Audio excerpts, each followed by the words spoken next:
शिवसेना उद्धव गुट की सांसद प्रियंका चतुर्वेदी ने कहा, मिलकर हम लोग बीजेपी को हराएंगे। वहीं बीजेपी नेता गिरिराज सिंह ने कहा कि इंडिया गठबंधन स्वार्थ का गठबंधन है। 26 पार्टी का अलायंस है। 26 पार्टियों के ऐसे दल हैं जिसमें सिटिंग चीफ मिनिस्टर्स हैं, स्ट्रांग रीजनल पार्टीज हैं, स्ट्रांग रीजनल प्रेजेंस है। उनके आइडियाज में डिफरेंसेस हो सकते हैं, पर डेमोक्रेसी की यही खूबसूरती है कि आप डिसाइड करिए तब करिए जब डायलॉग हो, डिबेट हो, डिसएग्रीमेंट हो, पर एक डिसीजन हो। तो वो चर्चा का विषय है। मैं उम्मीद करती हूं कि जल्द से जल्द इस पर निर्णय लिया जाएगा और हम लोग सब मजबूती से देश के संविधान के लिए, देश की प्रजातंत्र के लिए, देश की जनता के लिए हम ये लड़ाई लड़ेंगे और उसमें विजयी होंगे।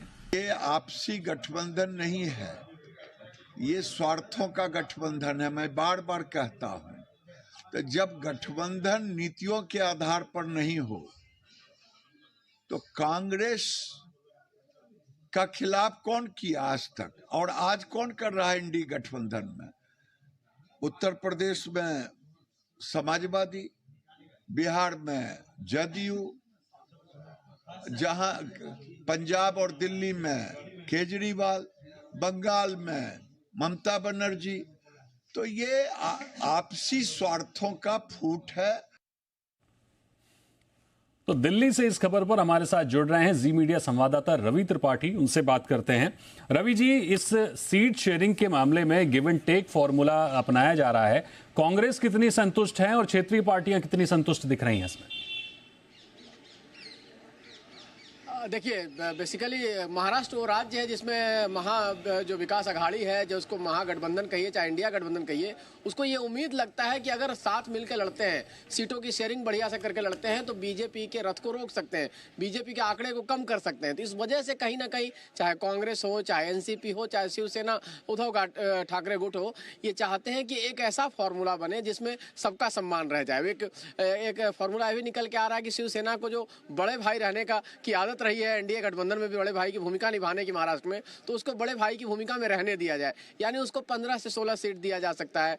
इसी तरह से जो एनसीपी और कहा जाए तो शिवसेना है, उन दोनों को आसपास सीटें रखी जाए कांग्रेस पार्टी को। चूंकि पिछली बार अगर दोनों का स्ट्राइक रेट देखे हैं एनसीपी और कांग्रेस का, तो 26 सीटें लड़ी थी कांग्रेस पार्टी और 1 सीट जीती थी 2019 में।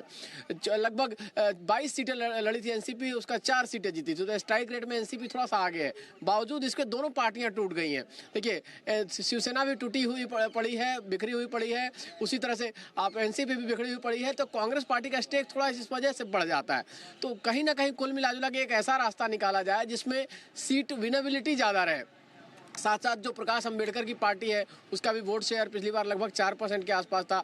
कई लोकसभा सीटों पर 2 लाख से 3 लाख 4 लाख उसको वोट मिले थे, तो उसको भी एडजस्ट करके कुछ सीटों को जीता जा सके। बताया जा रहा है कि लगभग 10 ऐसी सीटें लोग हारे हैं पिछली बार कांग्रेस और एनसीपी, जिसपे जो प्रकाश अंबेडकर की जो पार्टी है उसने लगभग 2 से 3 लाख वोट काटे हैं। तो वैसी स्थिति में अगर वो साथ आता है, उसको भी 2 से 3 सीटें देकर उसको एडजस्ट किया जाता है, तो शायद हो सकता है कि आपका स्ट्राइक रेट बढ़ सकता है। तो इस बार चुनाव लड़ने से ज्यादा इंपॉर्टेंट है कि स्ट्राइक रेट बढ़ाए जाए सबकी, और साथ साथ बीजेपी के रथ को रोका जाए। बीजेपी 23 सीटें जीती थी पिछली बार, और इस बार बीजेपी का टारगेट उससे ज्यादा बढ़ाने का है।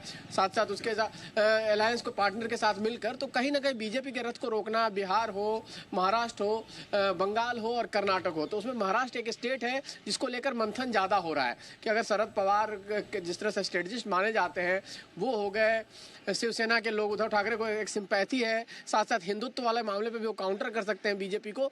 और कांग्रेस पार्टी का अपना एक वजूद रहा है, एक लंबा इतिहास रहा है महाराष्ट्र में, उनकी जमीन है। तो कहीं ना कहीं अगर तीनों मिलकर लड़ते हैं, सही तरीके से लड़ते हैं, तो बीजेपी को रोक सकते हैं। इस वजह से यहाँ बातचीत चल रही है और सेक्रीफाइस करने को कांग्रेस भी तैयार है और कहीं ना कहीं एनसीपी भी तैयार है कि शिवसेना को बड़े भाई के रोल में रखा जाए। बिल्कुल, जाहिर तौर पर हम देख रहे हैं, बात चाहे महाराष्ट्र की हो, बात चाहे दिल्ली, पंजाब, हरियाणा की हो या फिर उत्तर प्रदेश की हो, क्षेत्रीय पार्टियों के साथ कांग्रेस की जो खींचतान सीटों की है वो साफ तौर पर नजर आ रही है। अब आगे कहां बात बनती है, ये देखने वाली बात होगी।